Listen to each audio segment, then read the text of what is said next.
Them tell me about 1066 and all that. Them tell me about Dick Whittington and he cat. But to son love at you, them not teach me about that. Nothing like a bit of John Agard to bring out your crazy side, to loca. So, checking out my history, if that song, little rhythm version, isn't in your head and driving you mad in your head, then you've not watched the BBC Bite-Size video enough, and you need to get yourself on there and get revising. I think that when you look at that video, and you look at the way in which Agard presents his poem in that way, tells you so much about his intention and about the meaning behind the poem. And we're going to talk through it a bit now. And remember, to get the good pass, to get the 5 and above, realistically speaking, your focus needs to be on that. What is that writer trying to get across to you? Okay, so in terms of checking out my history, the opening of the poem and the end of the poem we are going to look at. But what I want you to do is have a look at your anthology and have a look at how that poem looks on the page. What you will notice is that half of it, and it's not in order, every other stanza, half of it's written in italics. And some of it's written not in italics. And what you'll notice is the italics, the sentences are a lot shorter. It doesn't fit the rhythm of the rest of the poem. And the italic parts are the parts where Agard talks about these historic figures that he's checked out. He's checked them out for himself. He's not been taught about them.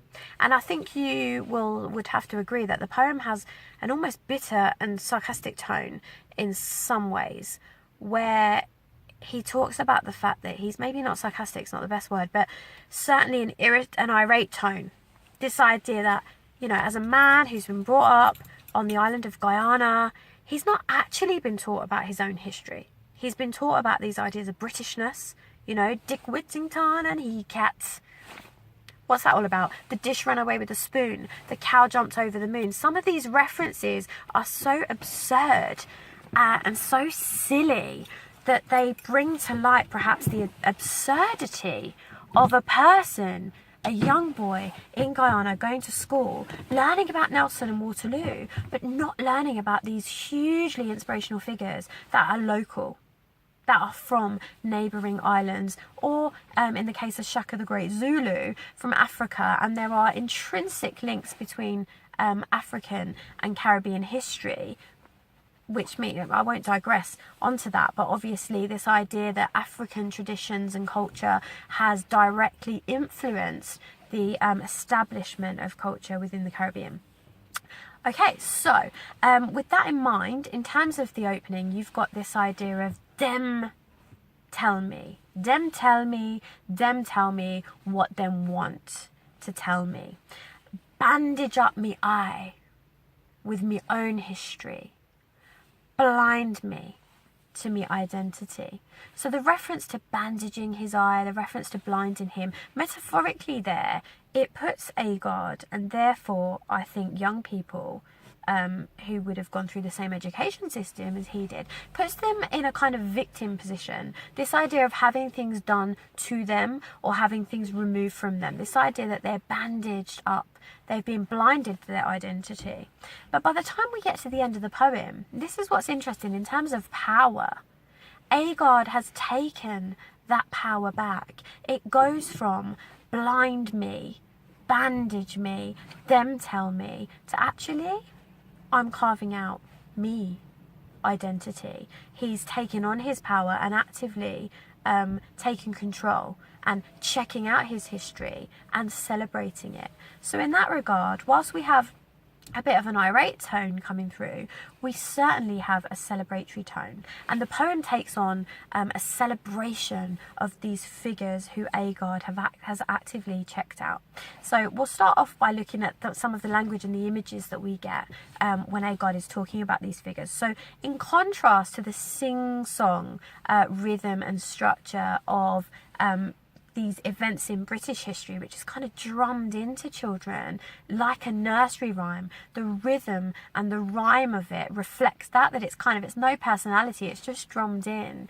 But actually, when he talks about these figures who are so hugely inspirational to him, his language takes on a descriptive beauty that you don't find in the rest of the poem. So when he talks about Toussaint Louverture, for example, the light imagery is used. He describes Louverture as the beacon of the Haitian Revolution. He refers to him as a slave with vision. He gives him that power. Yeah, he was a slave. Look at the vision that he had. Look what he's managed to achieve. And I'll put a link in the description which will enable you to find out a bit more about him as a figure and as an inspirational character. So the beacon, him lick back Napoleon. Look at the powerful verb lick. You know, we're not talking about what you would do to an ice cream, but lick back. You know, he was able to completely fight strongly against Napoleon. Now that light imagery is used quite intentionally and quite consistently by Agar, because when he then goes on to talk about Nanny of the Maroons, Nanny de Maroon, again we get that light imagery coming through in a really, really powerful way, where he talks about her, and he makes reference to fire. He gives an image where he says, "Fire woman, struggle, hopeful stream." So he talks about fire woman, struggle, hopeful stream. So we have those juxtaposing images there. We have fire, which is an element that has that raw power, the power to consume, the burning passion that this woman had, the burning strength that he's celebrating. And yet there's the reference to struggle. We have to understand her struggle to truly understand something about this woman. And he makes reference to Freedom River. So there's lots of beautiful descriptive imagery there to celebrate how these key figures for him were beacons of light, were sources of fire which could represent strength and passion. And of course there we have Mary Seacole, who again with the light imagery, he describes her as a yellow sunrise and a healing star. Again, a star, the reference to being that guiding light, a healing star to the wounded. So the light imagery is used, the powerful language is used, and it's almost preserved and used to celebrate these figures that Agard feels should be taught, in place of some of these silly events that are made reference to when compared to the power that should be attributed to the strength of these local heroes, these heroes that are local to the island of Guyana and should be celebrated in the education system. And of course we have reference to Shaka the Great Zulu, and structurally he's not mentioned in the same stanzas as these other more local heroes, but certainly there's kind of a nod to him there and a nod to the connection between African and Caribbean histories. So I hope that's been useful in terms of revising the structure. I think another point to make reference to is the use of his dialect and colloquial language. You can't miss it, and it's something that's really utilised when he performs his poetry. Dem tell me, dem tell me. Now again, I feel that we could say that that is part of celebrating his identity.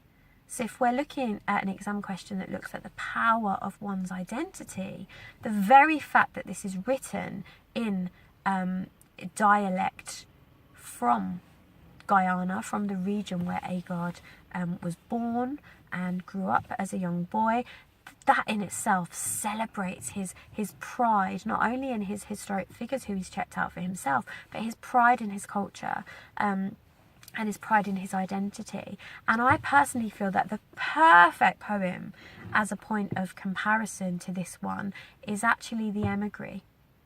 Because again we have, even though it's a different stance, we have this idea of identity being hugely important.